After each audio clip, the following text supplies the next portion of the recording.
एक बार फिर मैं हनुमत चरित्र की तरफ चलता हूं। अभी हम भगवान के प्राकट्य उत्सव तक पहुंचेंगे, चलेंगे। एक बार उसी चौपाई के साथ आगे बढ़े। जय जय जय हनुमान गोसाई, कृपा करो गुरु देव की नाई। जय जय जय हनुमान गोसाई, कृपा करो गुरु देव की नाई। जय जय जय हनुमान गोसाई, कृपा करो गुरु देव की नाई। जय जय जय हनुमान गोसाई, कृपा करो गुरु देव की नाई।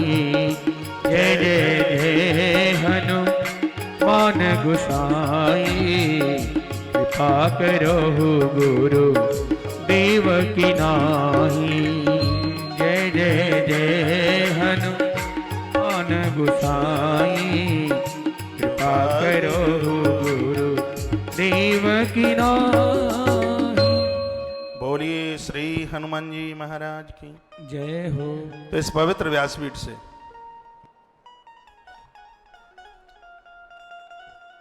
आप सुबह के समय में मुदगल पुराण की कथा सुन रहे हैं, जिसमें गणेश चरित्र का वर्णन चल रहा है। सत्संग टीवी पर जिसका लाइव टेलीकास्ट हो रहा है, और इस संध्या की कथा में जिसका टाइम 3:30 बजे से है 7 बजे तक, लेकिन कथा 7:30 तक चलेगी।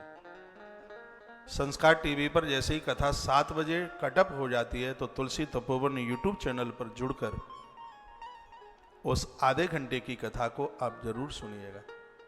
बजरंगबली श्री हनुमंत लाल जी का प्राकट्य उत्सव जरूर मनाइए। कितने अच्छे लग रहे हैं भगवान मां की गोद में, और बच्चे तो मां की गोद में अच्छे लगते हैं।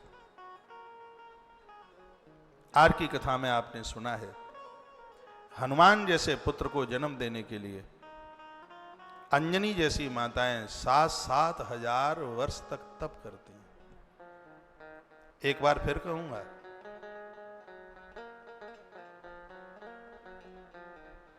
पानी टिक्की छोले भटूरे खा के हनुमान जैसे पुत्र पैदा नहीं होते। हनुमान जैसे बेटे तो तपस्या में, चरित्र में छिपे हुए। हनुमान जैसे पुत्र को जन्म देने के लिए इस धरती को मां अंजनी की जरूरत है, इस धरती को मां कौशला की जरूरत है।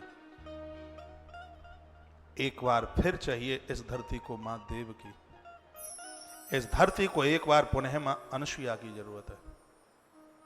एक बार सावित्री की फिर आवश्यकता है इस धरती को। एक बार पुनः इस धरती को मां जीजाबाई चाहिए। तभी तो छत्रपति शिवाजी जैसे पुत्र तभी तो चल करके आए। एक बार इस धरती को पुनः मां हुलसी चाहिए, तभी तो तुलसी आए। तुलसी को जन्म देने के लिए हुलसी की जरूरत है। माता अंजनी ने जो भगवान शंकर को तपस्या के समय पर जो बात कही थी, आंख के आंसू बंद नहीं हो रहे थे। मां अंजनी ने कहा था, हे महादेव, नारी का जन्म भोगों के लिए नहीं, नारी का जन्म सामान बटोरने के लिए नहीं, नारी का जन्म सत्पुत्रों को जन्म देने के लिए होता है।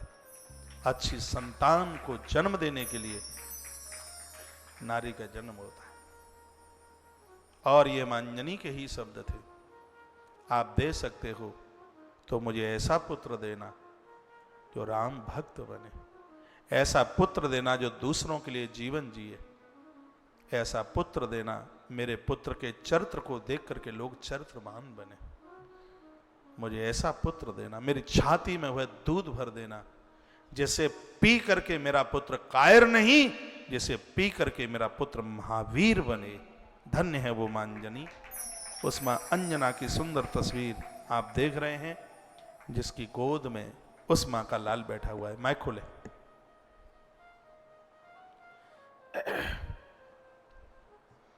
मां अंजना की कथा भी इस प्रकार से। स्वर्गाधिपति सची का पति देवराजेंद्र एक बार बैठा हुआ है, कभी वहां पर किसी नारी से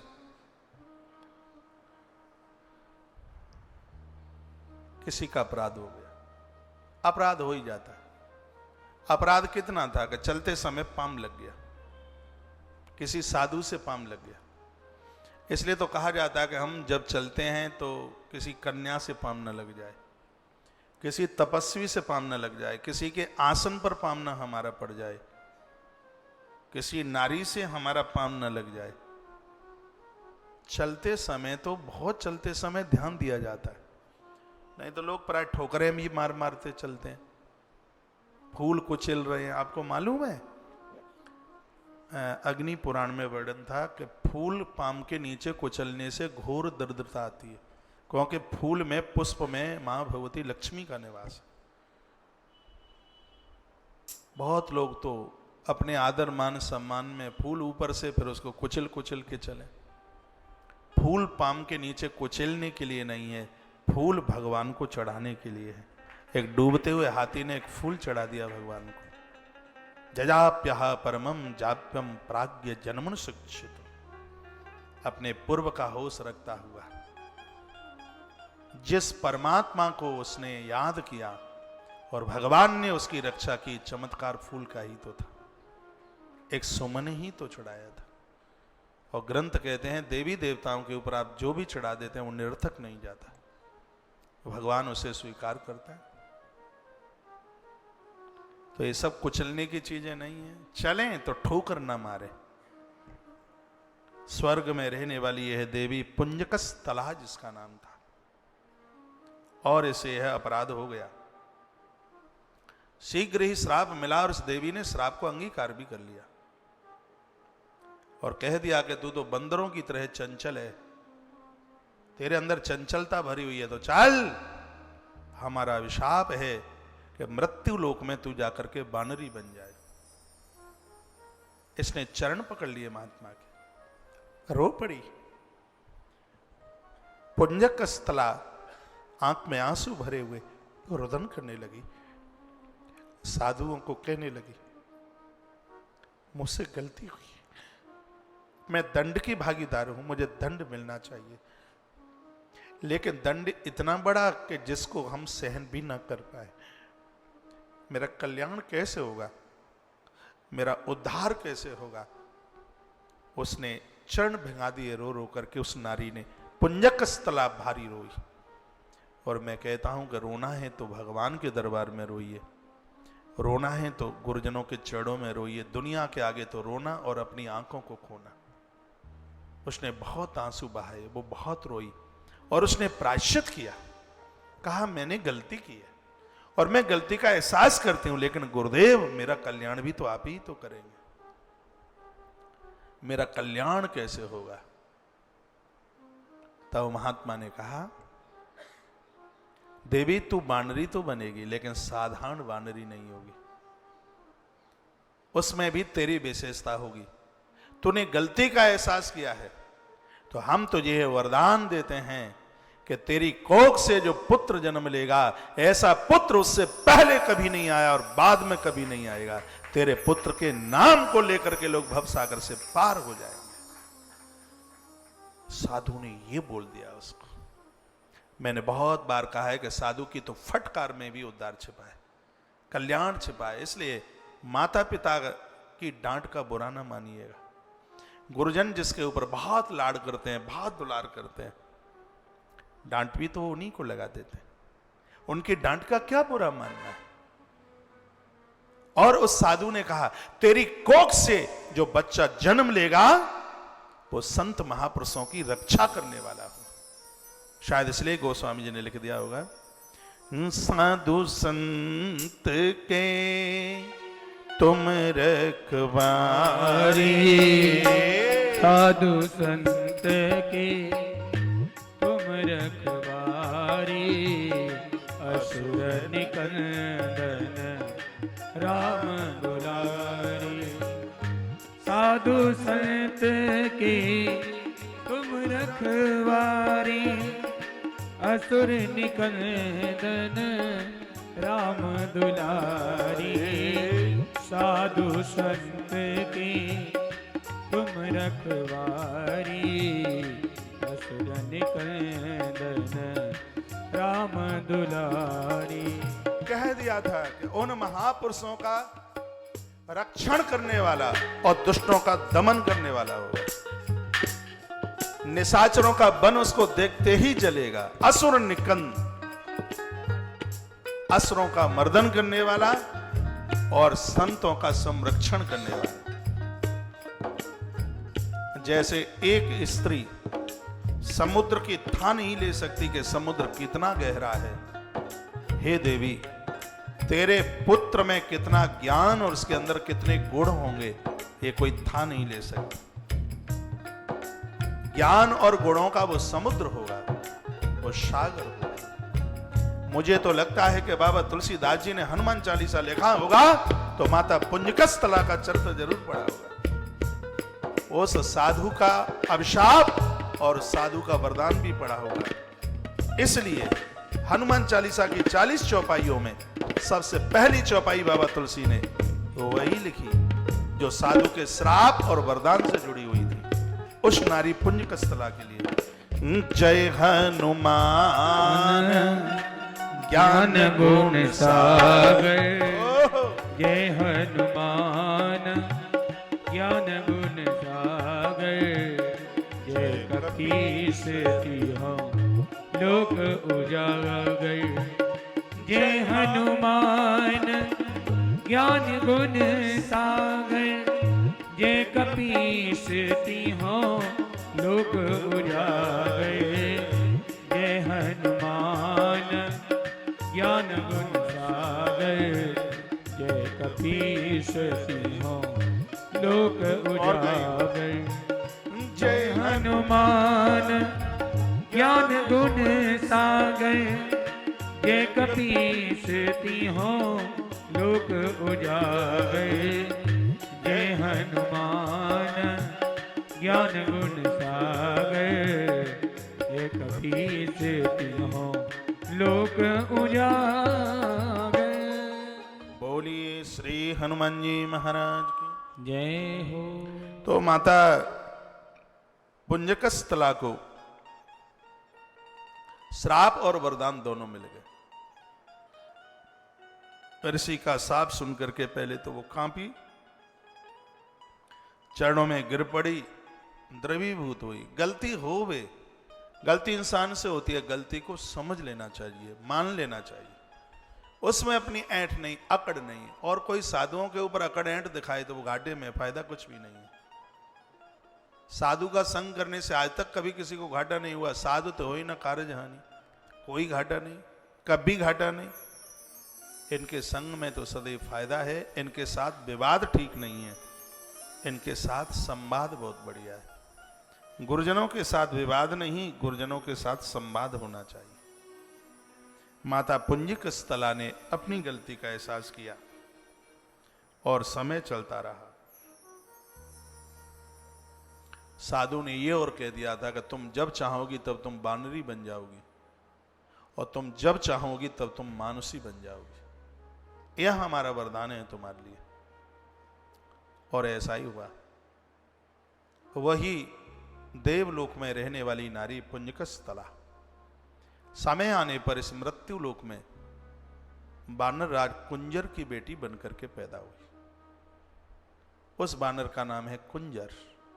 बड़ा बलिष्ठ है, महाबली है, उसकी बड़ी गुणवत्ता है। और पुंजकस्थला उन्हीं की बेटी बनकर के पैदा हुई। इस पिता ने बड़ा उत्सव मनाया था। पुत्रों के उत्सव तो सब मनाते हैं, लेकिन बेटियों के उत्सव मनाए जाए तो ये बहुत बड़ी बात है। इस उत्सव में विधाता ब्रह्मा आए थे। उस दिन वन को सजाया गया था। वन में बहुत आनंद था।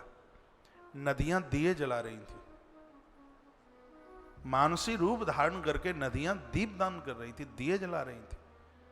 नदियों को आनंद हो रहा था, क्योंकि उनको पता था कि जिस बेटी ने जन्म लिया है, इस बेटी का अंकुर इस धरती का भविष्य बनेगा।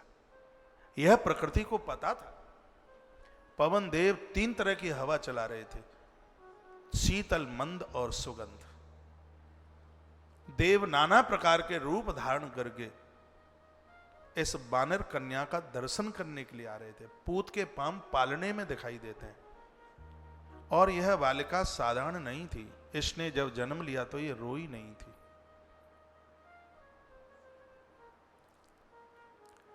इसने जब जन्म लिया था तो इसके मुख की आकृति मानवीय थी बिल्कुल। इसके चेहरे पर रौनक थी, इसके चेहरे पर मुस्कुराहट थी। एक बेटी के अंदर जितनी गुणवत्ता होती है वो सब उसके अंदर थी। ये पीछे मेरी मां अंजना है, इसी की बाल घटना को यहां प्रदर्शित किया जा रहा है। सिरादे, इनके जन्म पर नदियों ने दिए जलाए थे। इनके जन्म पर देवता मृत्यु लोक उतर के आ गए थे। इनके जन्म पर स्वयं विधाता ब्रह्मा चल करके आए थे। इनका नाम संस्कार विधाता ब्रह्मा ने रखा था। इनका पांडित्य कर्म विधाता ब्रह्मा ने किया था, क्योंकि प्रकृति खुश हो रही थी। प्रकृति ने सोचा था ये एक ऐसे अंकुर को पैदा करेगी जो एक धर्म का निकला हुआ अंकुर, इसकी कोख से एक बहुत बड़ा वट वृक्ष बनेगा। उसका नाम लेकर के लोग तरेंगे। विधाता ब्रह्मा ने अपने पांडित्य में यह समझा था। माता अंजना न होती तो वीर बजरंगबली हनुमंत लाल जी कैसे आते। इस माता ने अपनी गोद में अपने लाल को ऐसे पाला और एक क्षण में राम जी के चरणों में समर्पित कर दिया। हनुमान जी की मां अंजनी, अभी तो मुझे इनके जन्म की कथा कहनी है। एक बार भगवान महादेव आगे शंकर जी को वंदन पूजन किया मां अंजना ने।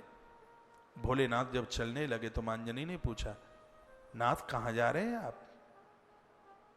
तो भगवान महादेव ने कहा कि मेरे इष्ट का प्राकट्य हो गया है धरती पर।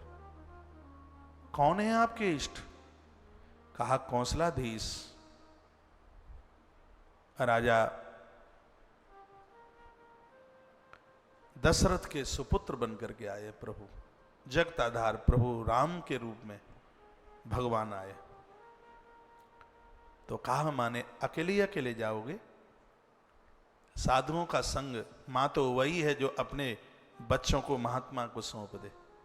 आप मेरी देली पर महात्मा बन के आए हैं, तो माता तो वही है जो अपनी संतान को महात्मा को सौंप दे। ये मैं बेटा आपको दे रही हूं, आप जाने, आपका काम जाने, ये संभालिए। और शंकर जी ने जो हनुमान को राम जी से मिलाया, यह अद्भुत एक जोड़ी बनी। ये कल की कथा में बहुत विशाल रूप से, विराट रूप से, विस्तार रूप से। अब हनुमान जी के लिए विराट और विशाल शब्द तो छोटे पड़ जाते हैं, कल की कथा में तो वो आप सुनेंगे ही। तो मैं चर्चा कर रहा था, देवलोक की देवी इस धरती पर आके कन्या के रूप में प्रकट हुई है। स्वयं विधाता ब्रह्मा ने इसका नामो संस्कार किया और उसी का नाम अंजना रखा गया है। अंजन शब्द से अंजना बना, अंजन काजल। काजल आंख में लगा लो तो आंखें मज जाती हैं, आंखों का रोग खत्म हो जाता है।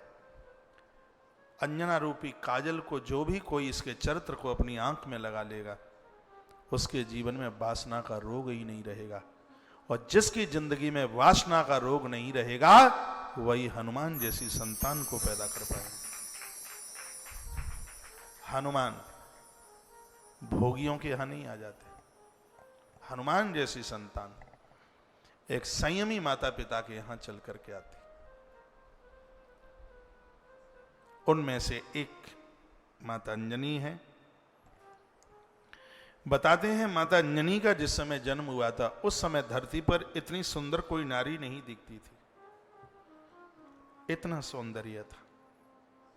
और सुंदर लोग अपने चरित्र को बचा करके रख लें तो ये भगवान की बहुत बड़ी कृपा है। सुंदरों के ऊपर तो सबका ध्यान होता है, सुंदर। लेकिन हमारे गोस्वामी जी ने तो ये कहा, सच में सुंदर, ज्यादा सुंदर तो वो हैं जिनके हृदय में रघुवीर रघुनाथ का नाम है। सोई सुंदर सोई सौभग शरीरा, नर तनु पाए भजय रघुवीरा। सो ही पावन सोई सुभग शरीर, वही पवित्र है, वही सुंदर है जिसने मनुष्य शरीर प्राप्त करके और अपने हृदय में रघुनाथ को स्थापित कर लिया है, भगवान को स्वीकार कर लिया। उनसे सुंदर कौन होगा? तो अंजनी माता तो बाहर से भी सुंदर थी, उसका तो चतुष्टय अंतःकरण भी, मन बुद्धि चित्त अहंकार, ये भी उसके बड़े पवित्र थे। यह कन्या छोटी से बड़ी हुई, पूरे त्रिलोक्य में विख्यात सुंदर कुंजर पुत्री का नाम अंजना सबके जिह्वा के ऊपर था। लावण्यवती माता अंजना का विवाह समय आने पर वीरवर वानर राज केसरी के साथ संपन्न हुआ। बड़े वीर थे वानर राज केसरी, बहुत ताकत थी उनके पास, वो वरदानी थे, वो बड़े साधक थे। कपिराज केसरी सुमेरु की पहाड़ियों पर रहा करते थे, जिसको कांजन पर्वत के नाम से भी जाना जाता था। समस्त सुविधाओं से संपन्न इसी सुंदर पर्वत पर मां अंजना अपने पति के साथ सुखपूर्वक रहने लगी।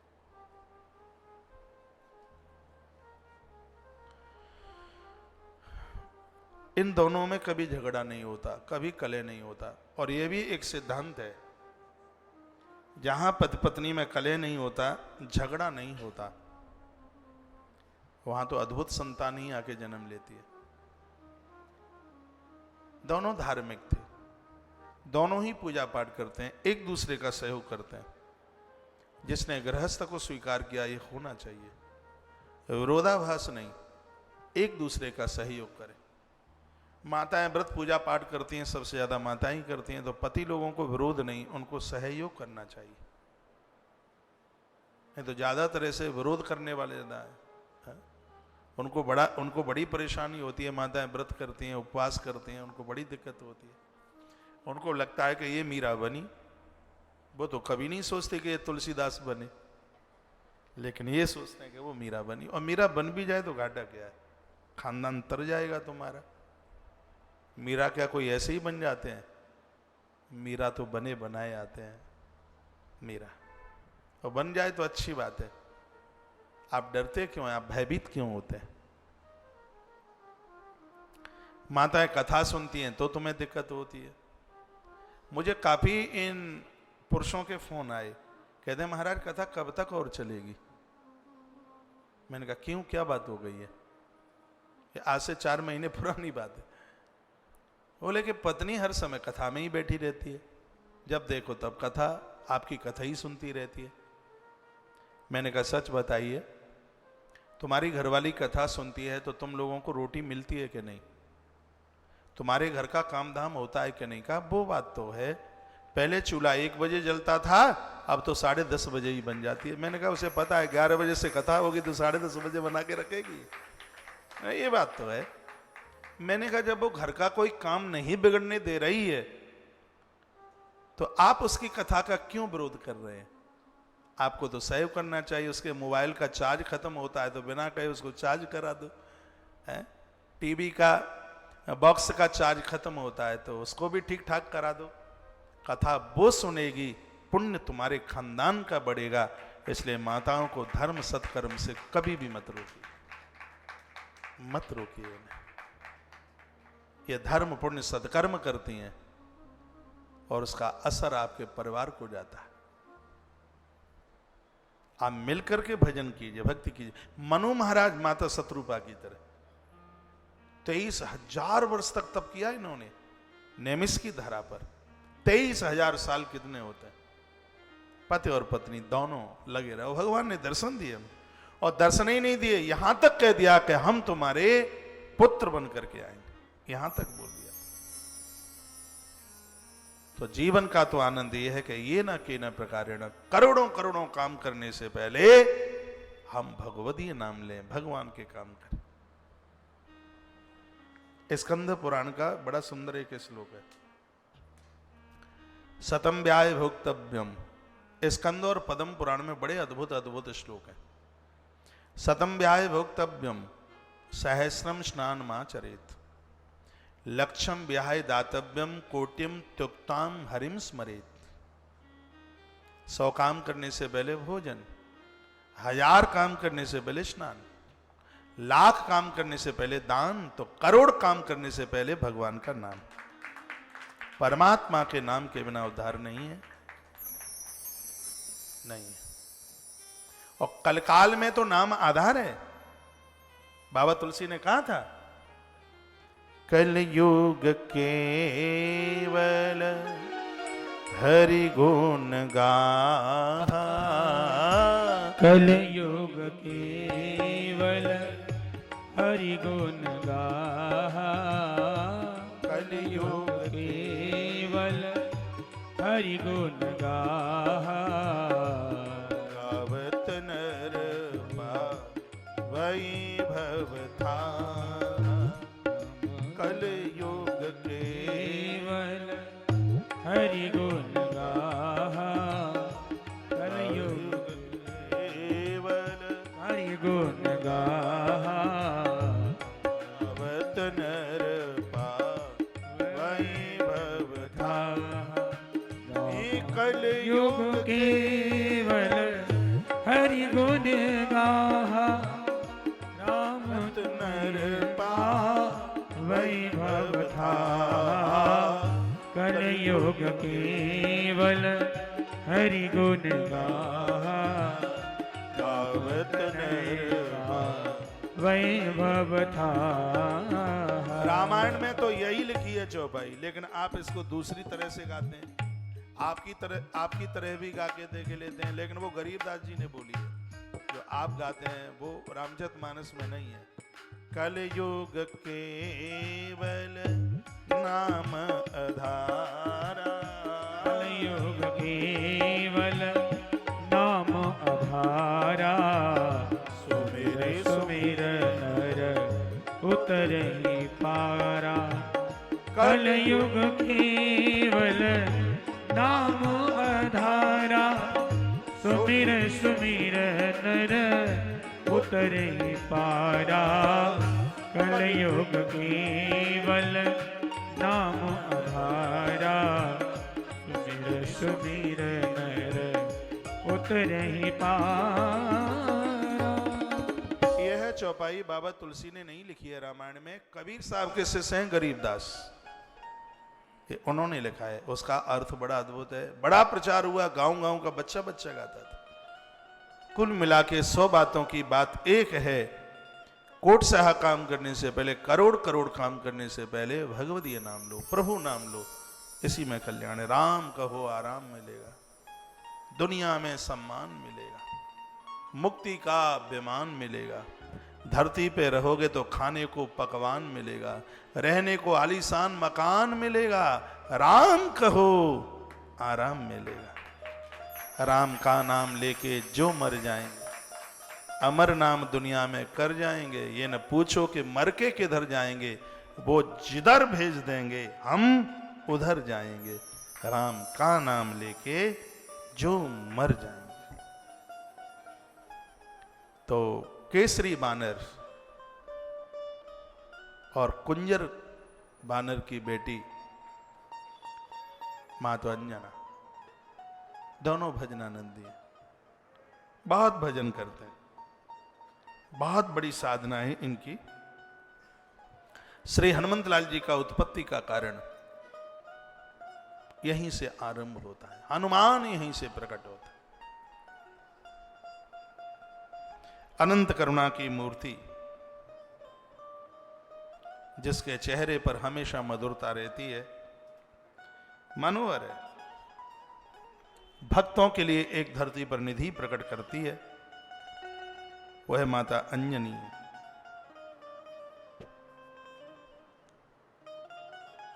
हनुमान जी के प्राकट्यता के कई उदाहरण हैं, उसमें एक उदाहरण यह भी है, एक बार क्षीर सागर का मंथन हुआ और उसमें से भगवान मोहिनी बन के प्रकट हुए। अमृत कुंभ हाथ में आया और उन्होंने अमृत वितरण किया, देवताओं ने अमृत पिया जिससे वो बलिष्ठ बने। कुछ समय बीते होंगे, एक दिन सागर के किनारे घूमते घूमते भगवान महादेव और नारायण दोनों में मुलाकात हो गई। और कहा आप कैसे हैं? कहा ठीक है। आप कैसे हैं? ठीक है। शंकर जी ने कहा नारायण एक बात बताओ, आपने मुझे अपने हर रूप का दर्शन कराया और एक से एक मनोहारी रूप था आपका, लेकिन हमने सुना है कि आप बड़ी सुंदर मोहिनी बने थे। आप बहुत सुंदर स्त्री बने। अभी तक तो हम यही सोच रहे थे कि आप मोहना हैं, लेकिन नारद जी के मुंह से सुना था कि आप मोहन ही नहीं, आप मोहिनी भी हैं। आप मोहिनी बने और वो रूप आपने हमसे छिपाया। शंकर जी बोले आपने हमें उस रूप का दर्शन क्यों नहीं कराया? भगवान बोले वो हमारा रूप ठीक नहीं था, खतरे वाला था। भगवान महादेव बोले तो हम तो योगी लोग हैं, हमारे ऊपर क्या फर्क पड़ता? भगवान ने कहा कि ऐसा रूप था जो योगियों की भी समाधि तोड़ दे, और यदि वह रूप आपको दिखा देते और आप अपने आप को नहीं रोक पाते और पार्वती को भूल जाते हमें देख के, तो गंगाधर तुम्हारी बदनामी हो जाती। इसलिए हमने अपना वह रूप तुम्हें दिखाया नहीं। शंकर जी बोले तो अब दिखा के देख लो कि कैसी बदनामी होती है, आजमाई लो तुम। शंकर जी बोले तो देखते देखते इधर सरोवर और वहीं भगवान सुंदर स्त्री बनकर गेंद उछालने लगे। शंकर जी ने उस रूप को देखा, इतना अद्भुत भगवान ने मोहिनी रूप बनाया कि भगवान शंकर ने मोहिनी का पीछा किया। बियाबान जंगल में, पहाड़ में, आगे भगवान मोहिनी और पीछे भगवान महादेव। पहाड़ियों के मध्य में वृक्षों में हवा चल रही थी, वस्त्र इधर उधर खिसका, अपने आप को संभालने लगी मोहिनी। इस कथा को भोग और वासना से मत जोड़ना, अलौकिक रूप है देवताओं का।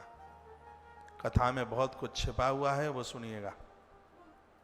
भगवान शंकर दौड़े, आगे भगवान मोहिनी बनकर के दौड़े। देवता आकाश में से देखते हैं ये आज होता क्या, ये हुआ क्या है, ये कौन सी लीला हो रही है? इस लीला में हनुमान का आगमन छिपा था। इस लीला में लंका में लगने वाली आग छिपी थी। इस लीला में रावण की फौज की मृत्यु लिखी थी।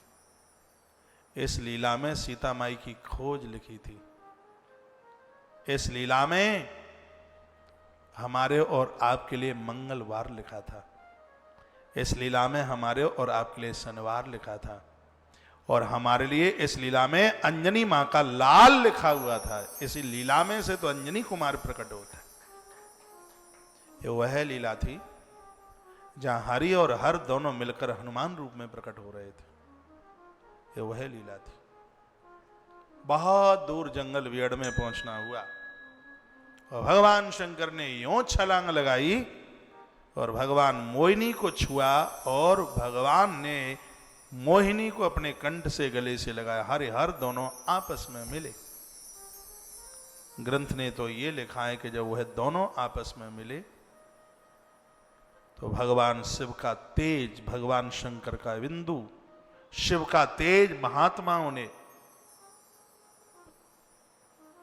एक पत्ते पर, कहीं तो कहा है कि बट पत्ते के ऊपर, किसी पर लिखा है पीपल के पत्ते पर संभाल के रखा, इसलिए हनुमान जी को पीपल का पत्ता बहुत प्रिय है। संतों ने उसको संभाल करके रखा। भगवान नारायण ने कहा भोलेनाथ तुम नहीं माने, देखो कितनी बड़ी बदनामी हो गई और तुमने हमारा पीछा किया। भगवान शंकर जी ने कहा अच्छा 7 बजने वाले हैं, 1-2 मिनट कम है। जैसे ही कथा कटअप हो संस्कार टीवी पर तो फटाफट आप तुलसी तपोवन यूट्यूब चैनल पर जुड़ जाना। जो आधे घंटे की जो कथा बच जाएगी उसको संस्कार टीवी पर 3:30 से 4 देखोगे कल, ठीक है? 4 बजे फिर लाइव प्रसारण शुरू हो जाएगा। आधे घंटे की जो कथा अभी बचती है उसको 3:30 बजे से लेकर 4 बजे तक, ये सुन लीजिए, टीवी पर देखेंगे, फिर 4 बजे कथा शुरू हो जाएगी। तो अभी आधा घंटा कथा और आप सुनेंगे। तो अभी जो संस्कार टीवी पर न देख पाएँ तो आश्रम के तुलसी तपोवन यूट्यूब चैनल पर आप जरूर उस कथा को सुन लीजिएगा। 7 बजने वाले हैं, लोग इधर से उधर पहुंचे, उनकी कथा ना छूटे, इसलिए एक छोटा सा भजन, शायद कोई भजन हुआ भी नहीं है, एक 2 कड़ी का भजन, और ये हमारा बड़ा फेवरेट भजन है, एक बार तो हाथ उठाओ श्री हनुमान के लिए। एक बार पुनः मैं आप सबको कहूं कि आप तुलसी तपोवन यूट्यूब चैनल के साथ जुड़ते हुए अभी 7:30 बजे तक चलने वाली इस कथा का आनंद जरूर लीजिएगा। संस्कार के जितने भी श्रोता हैं, और ये मैंने आपको बोल दिया है कि अभी से जो सहयोग के नाम हैं उनको कल उच्चारित किया जाएगा, उच्चारण किया जाएगा। आश्रम के सभी नंबर सुबह ही 7:30-8 बजे चालू हो जाते हैं। आश्रम के नंबरों पर संपर्क करते हुए अपना सेवा सहयोग जरूर गौशाला तक पहुंचाते रहें। आपके इन सेवा कार्यों की, आपके सेवा सहयोग के ऊपर ही यहाँ की व्यवस्थाएं डिपेंड है। आइए एक बार तो हाथ उठाओ श्री हनुमान के लिए।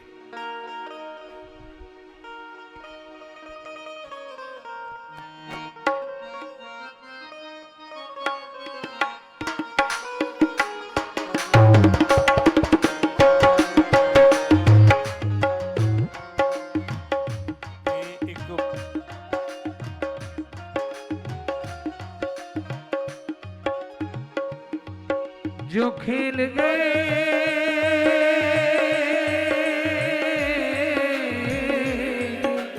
खेल गए प्राणों पे श्री राम के लिए, एक बार तो हाथ उठा लो मेरे हनुमान के लिए, बार तो हाथ उठा लो मेरे हनुमान के लिए। जो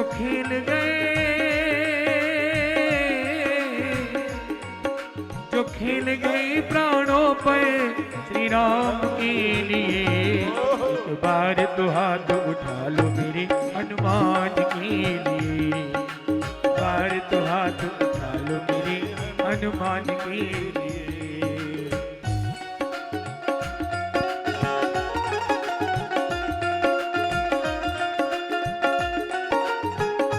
हरि बोल।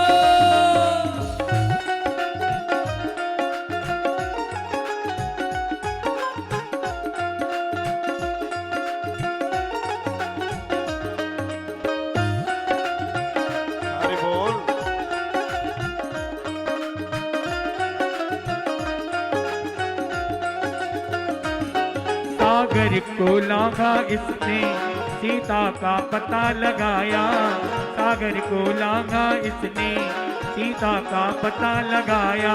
प्रभु राम नाम का डंका लंका में बजा के आया, प्रभु राम नाम का डंका लंका में बजा के आया। माता अंजनी की, माता अंजनी की ऐसी संतान के लिए, एक बार तो हाथ उठा लो मेरे हनुमान के लिए, एक बार तो हाथ उठा लो मेरे हनुमान के लिए।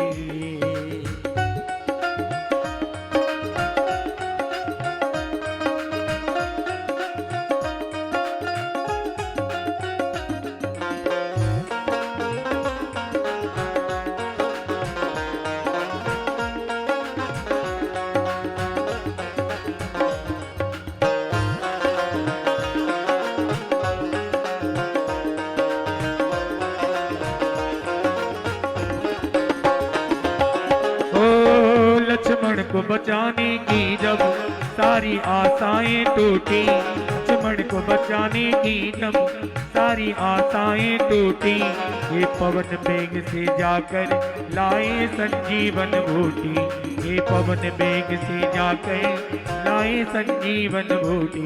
पर्वत को उठाने पर्वत को उठाने वाले हनुमान के लिए एक बार तो हाथ उठा लो मेरे हनुमान के लिए, बार तो हाथ उठा लो मेरे हनुमान के लिए।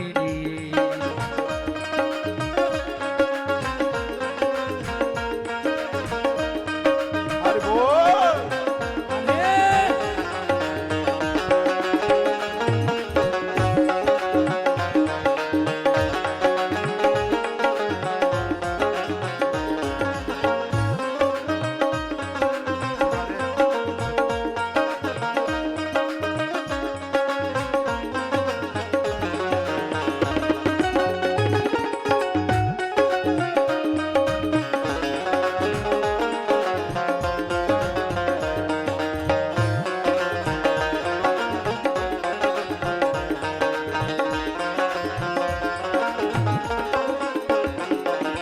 ओ सालासर में भक्तों की ये पूरी मुरादें करते, सालासर में भक्तों की ये पूरी करे मुरादें, मेहंदीपुर में ये कौन दुखियों के दुखड़े काटे, मेहंदीपुर में ये बजरंग दुखियों के दुखड़े काटे, दुनिया से निराले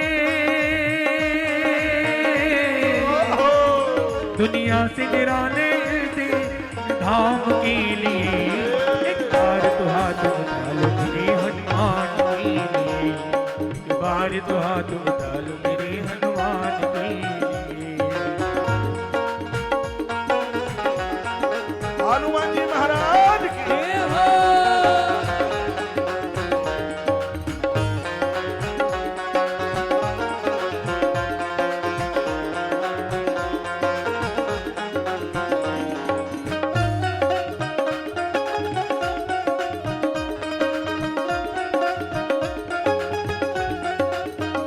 वे जो खेल गए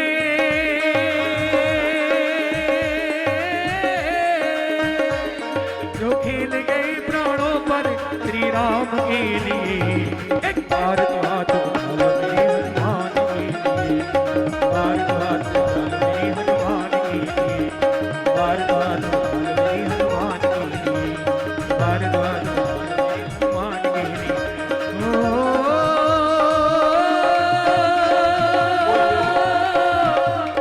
ले लो आप।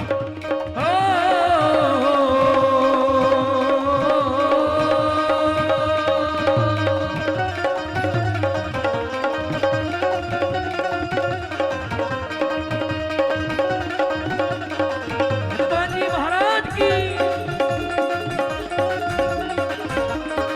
तो जो खेल गए प्राणों पर श्री राम के लिए, एक बार तो हाथ उठा लो मेरे हनुमान के लिए, एक बार तो हाथ उठा लो मेरे हनुमान के लिए।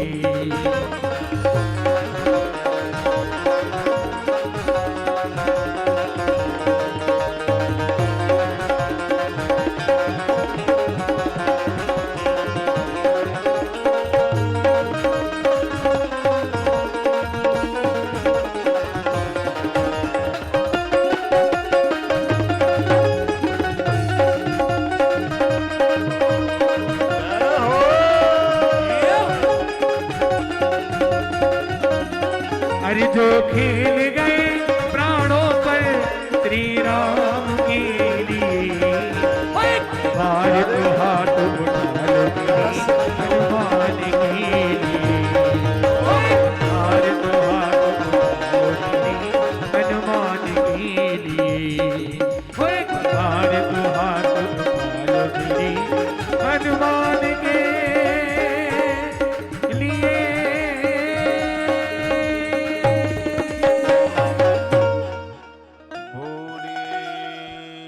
हनुमान जी महाराज की जय हो।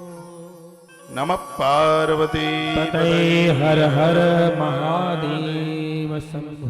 जय जय श्री राधे जय जय श्री राधे जय जय श्री राधे श्याम।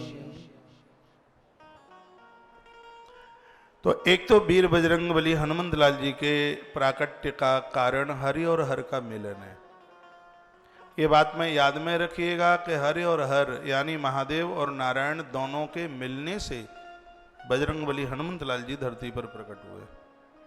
इसलिए भगवान नारायण के भी भक्त हनुमान जी की पूजा करते हैं और भगवान महादेव के भक्त भी हनुमान जी की पूजा करते हैं। दोनों के मिलन से यह अवतार हुआ। कहीं लिखा है कि स्वयं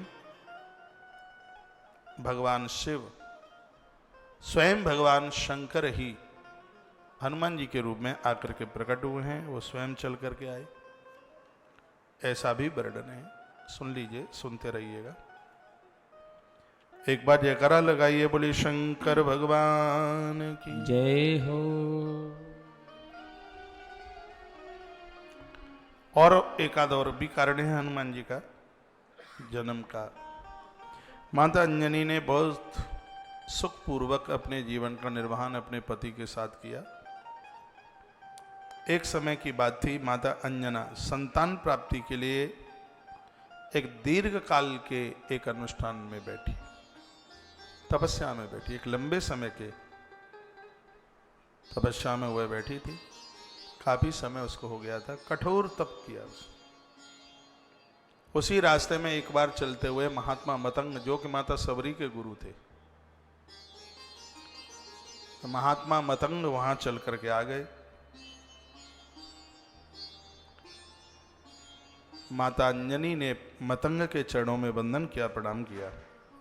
अंजना ने महामुनि के चरणों में प्रणाम कर अत्यंत विनम्रता पूर्वक, जब मुनीश्वर ने पूछा था तुम यहां किसके लिए तपस्या कर रही हो, तब माता अंजना ने कहा कि मैं केसरी नाम की श्रेष्ठ वानर ने मुझे मेरे माता पिता से मांगा, तो मेरे पिता ने मेरा कन्यादान उनके साथ कर दिया।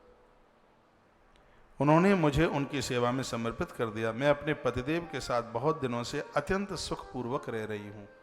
संतों से तो कोई बात छिपानी नहीं चाहिए। माता अंजनी ने कहा कि नारी का सौंदर्य उसकी संतान से है। इतना लंबा समय विवाह को हो गया, लेकिन अभी तक हम किसी संतान को जन्म नहीं दे पाए। हमारे कोई संतान नहीं है, इसलिए संतान के लिए हम तपश्चर्या में थे। इसी कारण हमने किष्किंधा में अनेक व्रत किए, उपवास किए, बहुत तप किए। अब हमने पुत्र के लिए पुनः तपस्या प्रारंभ कर दी है।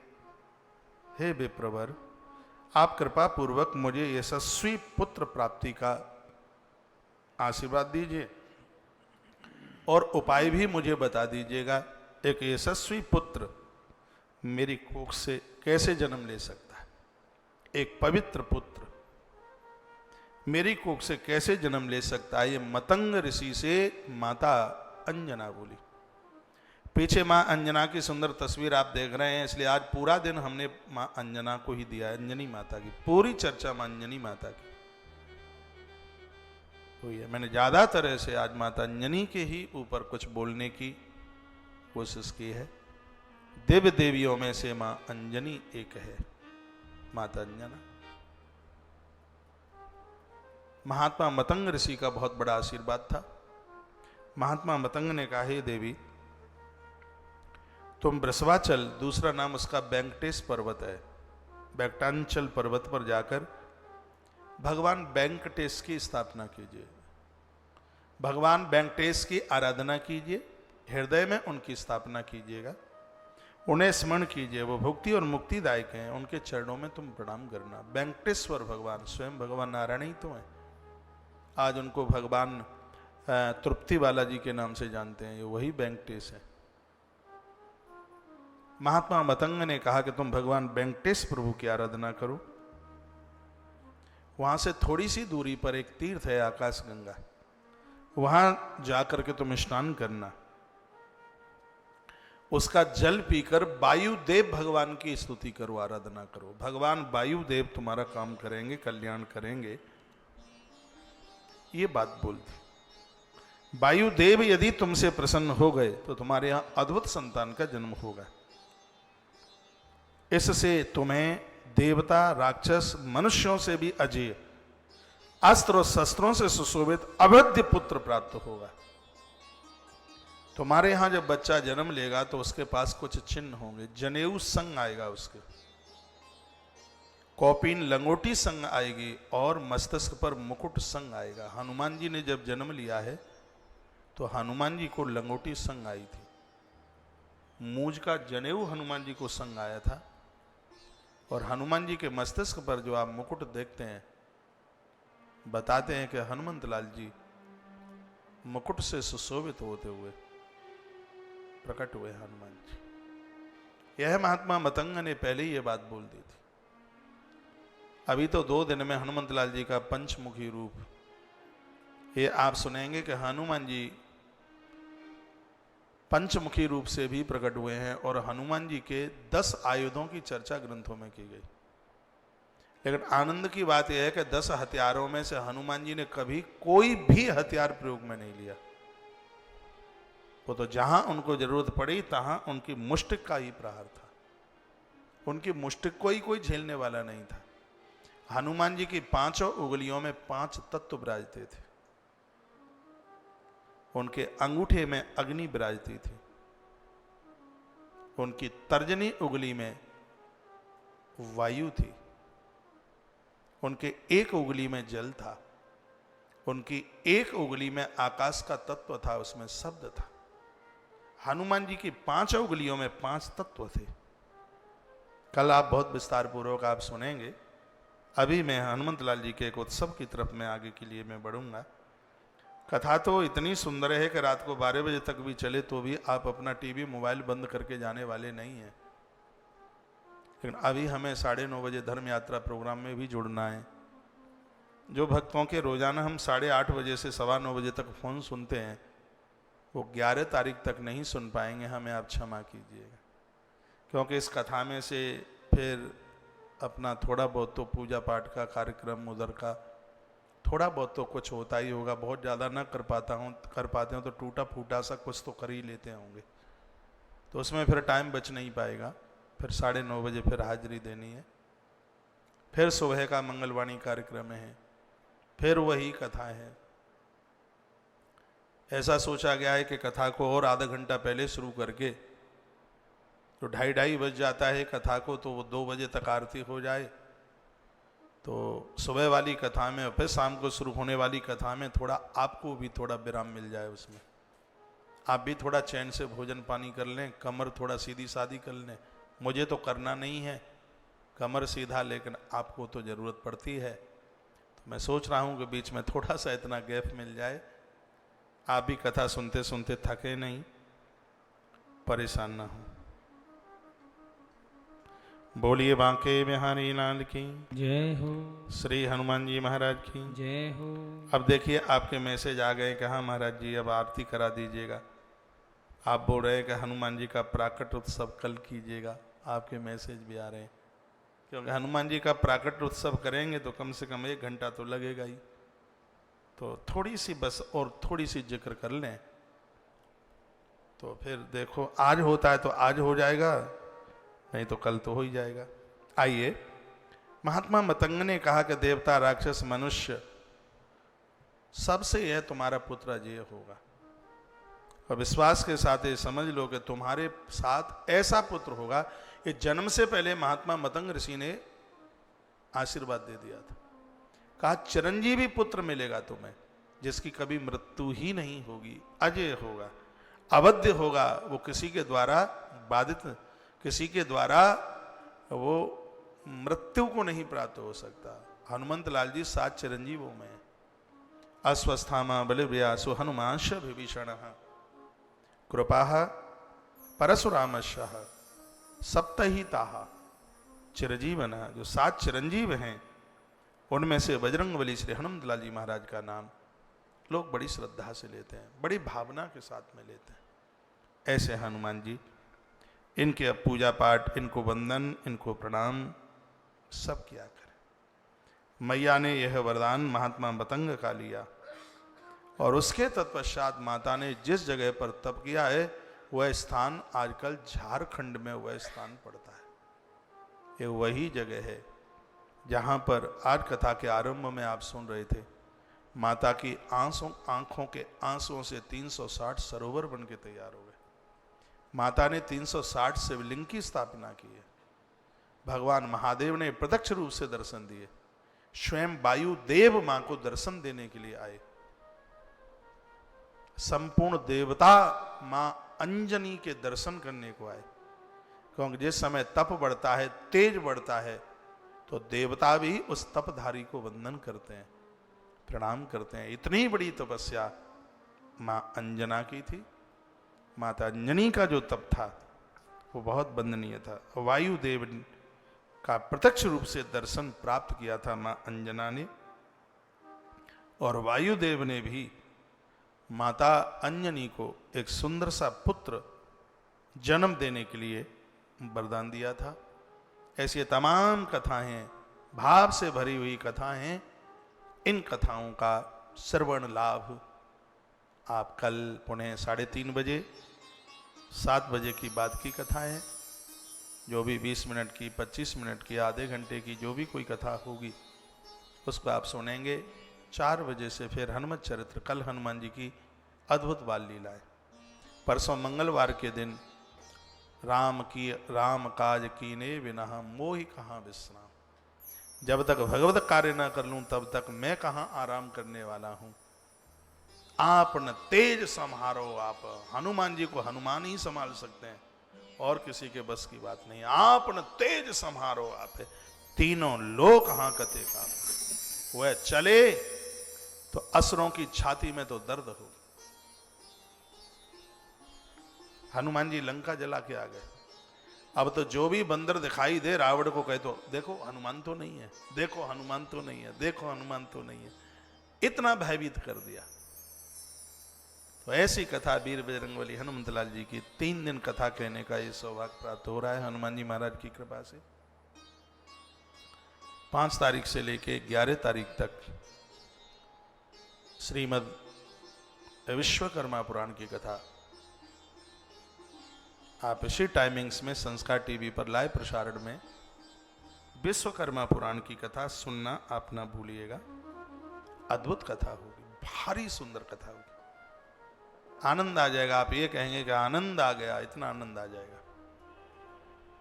सुबह के समय में आप मुदगल पुराण सुन रहे हैं, सत्संग टीवी पर प्रसारण है, उसको सुनते रहिएगा। दोनों शिफ्ट में कथा चल रही है और दोनों चैनलों पर कथा का प्रसारण हो रहा है। हमें विश्वास है कि इस कथा में आप बोर तो नहीं हो रहे होंगे। भले ही सुबह आप 4 घंटा बैठ करके गए हैं परिसर में, तो भी ये समय भी फूल की तरह निकल गया। अभी तो आए थे थोड़ी देर पहले, अभी टाइम ही क्या हुआ है। तो आप सभी आश्रम के सेवा कार्यों से जुड़ते हुए इन कार्यक्रमों को सफल कीजिएगा। और श्री विश्वकर्मा पुराण के रजिस्ट्रेशन चालू हैं। इतनी कम सहयोग राशि उसमें रखी गई है जिसमें आप सभी को यह सौभाग्य मौका प्राप्त हो जाए। कितनी सहयोग राशि है? पूरे अनुष्ठान की 2700 रुपया है। तो उसमें भी आप नामांकन करा के अपना रजिस्ट्रेशन नंबर प्राप्त कर लीजिएगा। और जो गौशाला के लिए भूसे का सहयोग कर रहे हैं उनके लिए छोटी गाड़ी से लेकर बड़ी गाड़ी तक जिनका जो ये सहयोग है, उसमें लड्डू गोपाल जी श्रीधाम वृंदावन, वृंदावन जैसा तो कन्हैया मिलेगा ही कहाँ। वृंदावन के गोपाल जी, क्योंकि गैया कन्हैया की है, और जो गैया की सेवा करेगा तो कन्हैया तो उसके घर में जाएगा ही, वो तो बिल्कुल जाएगा। तो आप जिस सेवा कार्य में आप लगे हैं, यहाँ से गोपाल जी आपके घर तक पहुँच रहे हैं। सही अपना एड्रेस भेजिएगा और आपने किस चीज़ के लिए सहयोग किया है उस रसीद पर, बैंक की स्लिप पर ये जरूर लिख के भेज दीजिएगा। जिस नंबर पर आपने अपनी सेवा लिखाई है, कृपया रसीद भी उसी मोबाइल नंबर पर भेजें। तो यहाँ से आपको रसीद और प्रसाद भेजने में किसी भी प्रकार की कोई दिक्कत नहीं होगी। 3200 से ज़्यादा लोग इस समय यूट्यूब पर आप देख रहे हैं। यदि मन करे हनुमत चरित्र भाया है तो कृपया वीडियो को लाइक और शेयर करना ना भूलें। पहली बार चैनल से जुड़े हैं तो चैनल को सब्सक्राइब करते हुए बेल आइकॉन दबाना ना भूलें। आइए आज की कथा को यहीं विराम, और आप सबको प्रणाम। जय श्री कृष्णा, जय श्री राम, जय गौ माता, जय राधे श्याम। आरती किए बिना मन जाना। आरती बड़ी सुंदर है, बहुत अद्भुत है आरती। आरती तो इतनी सुंदर है कि लगता है कि आरती ही गाते रहें, कथा बाद में कह लेंगे। इतनी सुंदर हमारी डायरी तो। आइए आरती की तरफ बढ़ते हैं। ओम चंद्रमा मनसो, कहाँ चला जाता है लड़का वो दूसरा। ओम चंद्रमा मनसो जातक चक्षुः सूर्यो अजायतः श्रोत्राद्वायश प्राण सम्मुखान् दग्निरजायत। आओ आरती की तरफ चले। राधे। स्वर निकालो भाई।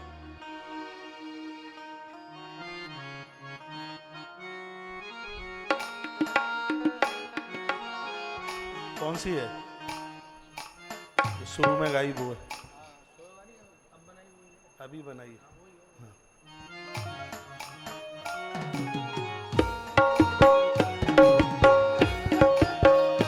मैं तो आरती उतारूं रे अंजनी के लाला की, मैं तो आरती उतारूं रे अंजनी के लाला की, मैं तो सूरत निहारूं रे अंजनी के लाला की।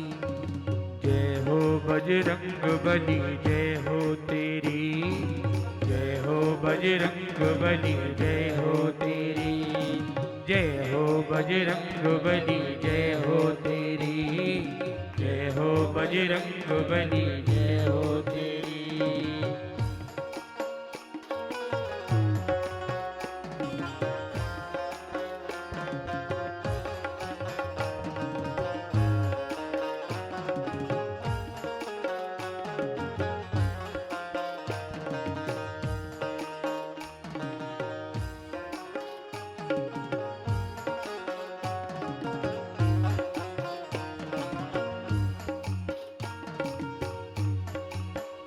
मैं तो आरती उतारूं रे अंजनी के लाला की, मैं तो आरती निहारूं रे अंजनी के लाला की।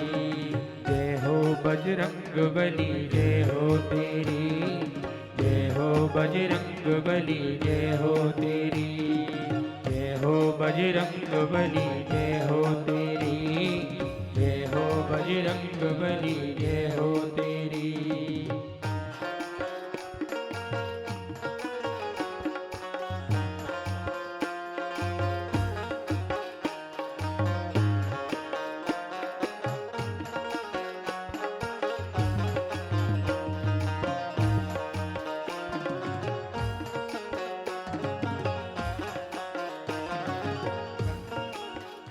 सब कष्टों को हरते हनुमत बली, कष्टों को हरते हनुमत बली, खाली झोली को भर कर हनुमत बली, खाली झोली को भरते हनुमत बली। मैं तो बाट निहारूं रे अंजनी के लाला की, कष्टों को करते हैं दूर हनुमत बालाजी, कष्टों को करते हैं दूर हनुमत बालाजी, खाली झोली को भरपूर हनुमत बालाजी। मैं तो बाट निहारूं रे अंजनी के लाला की, बाट निहारूं रे अंजनी के लाला की। जय हो बजरंग बली जय हो तेरी, जय हो बजरंग बली जय हो तेरी, जय हो बजरंग बली जय हो तेरी, जय हो बजरंग बली जय हो तेरी।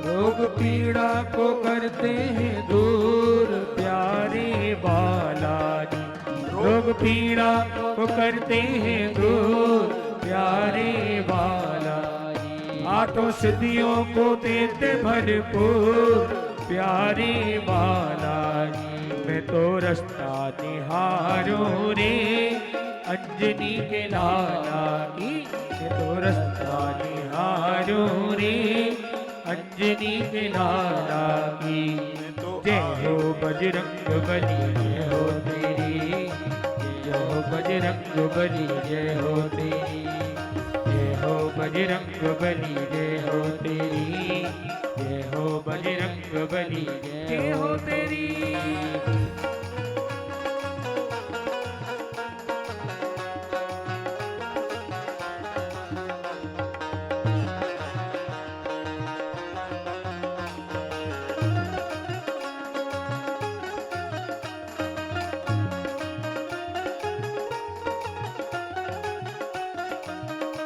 दीन दुखियों के हो सरकार प्यारे बालाजी दीन दुखियों के हो सरकार प्यारे बाला भव से करते बेड़ा पार प्यारे बालाजी भव से करते हैं बेड़ा पार प्यारे बाला हो मैं तो सूरत निहारूं रे अंजनी के लाला मैं तो चरण पखारूं रे अंजनी के लाला मैं तो चरण पखारूं रे अंजनी के लाला आरती उतारूं रे अंजनी के लाला की जय हो बजरंग बली जय हो तेरी जय हो बजरंग बली जय हो तेरी जय हो बजरंग बली जय हो तेरी जय हो बजरंग बली जय हो